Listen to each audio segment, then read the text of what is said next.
Hi mga ka-Ron Bell, malipayong Sabado kaniyong tanan. Kumusta inyong mga pamati diha? Naglain ba yung pamati? Gikapoy ba mo? Nagluya ba mo? Pagayang-hayang salang mo diha kay lutuan ta mo og saging. Sure kumawa jud inyong kakapoy ka good source of energy ni.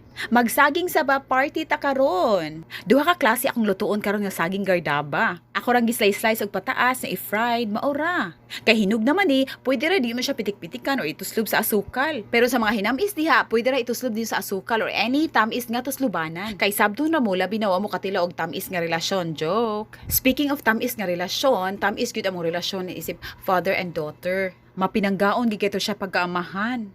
Mura gid og prinsesa bisan wa mi palasyo.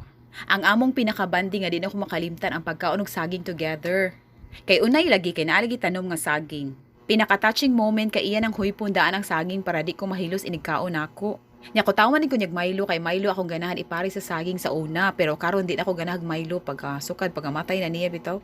O para ninyo sa pero di na ako makalimtan forever. Kay Father's Day naman ug maigo ako maghandom kay wala ba ko magakos og mag-greet sa personal nga Happy Father's Day. Sa napay mga papa diha higugmaa jud inyong mga amahan. Kay lahi gyud nga napay amahan. Sa tanang mga amahan diha Happy Father's Day ninyo. Naglong nga makagakos og amahan. Ron Bell Gums.